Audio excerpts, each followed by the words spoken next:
Hey everybody, welcome to tip number 98 in the series 101 tips to ace your promotional exam.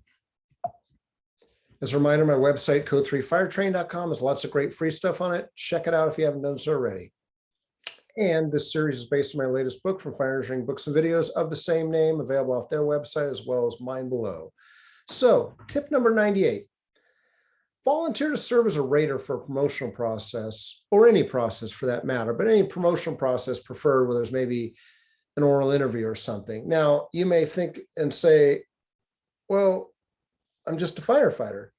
How can I serve as a promotional rater when I'm not even in the rank, let alone above the rank? Well, that is a hard part. When you are a firefighter, it's hard to find those promotional processes to sit upon. Now, if you are a firefighter, though, you may volunteer to sit in your department's firefighter entry-level panel, because chances are when your fire department hires firefighters, they use firefighters on the job and other ranks within the department to serve as raters. Sometimes it's hard to do if your department doesn't test a lot or they don't have a lot of need for raters, but that's one way to sit on the other side of the panel. Now, it may be obviously within your department, but sometimes maybe there's a way within your city, because sometimes the city you live in or the county is looking for sometimes local residents to serve as, maybe volunteer raters for whatever planning commission interviews. I don't know. If you seek it hard enough, you may find some things, but it may not be as hard as you think. Now, obviously, when you go up the ranks, like engineer, especially company officer, and definitely chief officer, it's easy to find departments that are looking for raters. And I'll say that because a lot of times when departments do promotional exams for, say, engineer or driver, well, who do they want to be on the panel? Engineers or drivers, people that are in the position, and your good ones. Sometimes they may be looking for company officers as well, but engineers. But when you become a company officer, obviously, you have a little more flexibility, because as a company officer, you may be able to sit on an engineer panel, a firefighter panel. And then, like I said, when you become a chief officer, there's more ranks that you can be a rater on. So I mentioned there's sometimes internal, external opportunities.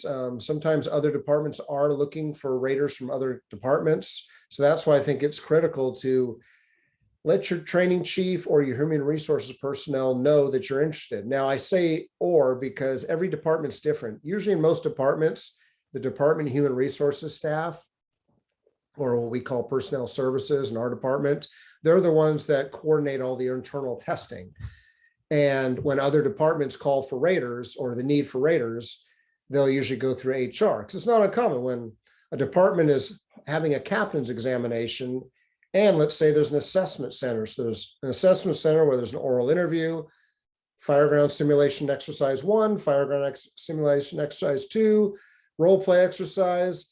Well, they may need 2 or 3 raters in each. They may need like 12 to 15 raters. So what happens is, since most departments don't usually have their own folks serving as raters for promoted positions, firefighters one thing, but promoted positions, that's when a lot of departments will reach out to the neighboring departments, or some departments, by their civil service rules or their union contracts, can't use raters from the same county. They have to be from neighboring other counties, or some can't use them from the same state. I've had some departments reach out and going, why is like Las Vegas, Nevada looking for raters? Well, because, think about it. In the Las Vegas area, there's only a few departments: Clark County, Las Vegas, Henderson, Boulder City. There's not a lot of departments around the Las Vegas metro area. So for raters for promotional exams, they don't allow that. You have to be someone from another state. And I know it's easy for people to say, well, how can a guy from New York or Florida rate me for Clark County, Nevada? Well, easily, because you know what? The job's not that drastically different, especially when you're talking about supervisory ranks. It's about managing people. Yeah, managing incidents too, but it's not that off base. I've served as a promotional rater halfway across the country, and you know what? We still ranked the good candidates the way they should have been ranked, and the not so good candidates weren't ranked that well. It is what it is. So good people can serve as good raters no matter where you're at. But the key is, let it be known that you're interested, because sometimes in some departments, HR or the chief or whoever your chief is that manages, chief of training, chief of admin, chief operations, they may reach out internally and say, hey, we're having a captain's test or a battalion chief's test. Is there anyone interested in helping out? But they don't always do that. So that's why it's good for you to take that step to extend the olive branch and say, hey, I'd like to get involved by serving as a rater. How can I do that? Or let's say you're a firefighter getting ready for the captain's test. Well, you know, you may not be able to, well, if you're getting ready for the captain's test and you're going to be involved in the next captain's process, then obviously you can't serve as a rater. But let's say you're not qualified for the current captain's test, but you're going to take the next test in 2 years. Well, maybe there's still a way you can get involved in some capacity. Maybe not, though, but you never know. It doesn't hurt to ask. Ask the question. At least let them know that you're interested, because you never know.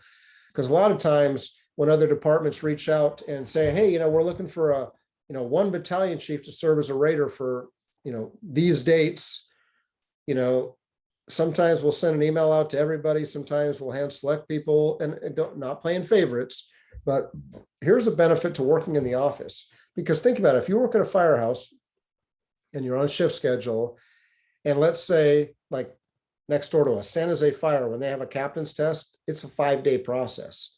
Well, if we're going to provide a battalion chief, because usually the raters are one rank above, guess what we have to do for that battalion chief? If our battalion chief is on duty every day, we got to give them time off, so we cover their spot with overtime. And if it's their day off, we got to compensate them.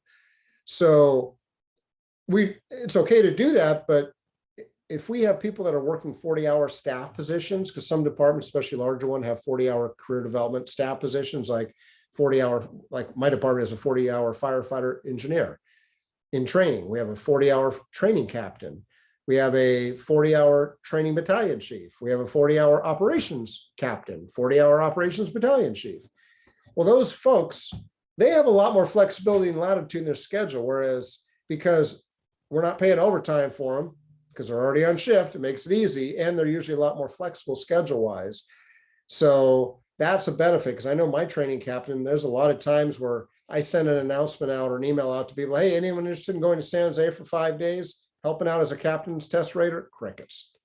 And then I'm like, hey, and yeah, sometimes there is benefits to working in the office because you sometimes get a lot of assignments. Some of the benefits of serving as a rater is you get to see the great and the not so great candidates, because sometimes, well, not sometimes, every time I serve as a rater, I learn something about myself as well as candidates, about best practices, not so best practices. I mean, anytime I serve as a rater, I could probably, I can't remember everybody, but I can remember the good things and the not so good things that come across, so it allows you to see a lot of great and not so great candidates. Plus, you may get a chance to see what may be on your process, because if the neighboring department is doing something on your process, on their process, don't be surprised if your department doesn't do the same thing. Because whenever we try to improve our processes, what do you think we do? We look to our neighbors and we ask, hey, what's working in your department? Hey, how did that work for you guys? You got any good ideas? And that's how we update our processes. Plus it gets you a chance to meet other raters. Never know how they can help you in the future, or you can help them. So the more experience you can get, not just preparing for your process, but from the position, as well as serving as a rater, can be extremely beneficial, more than you'll ever imagine. Trust me. So as always, thank you very much for the gift of your time. Until the next episode, be safe, take care, and we'll see you soon. Have a great day, everybody.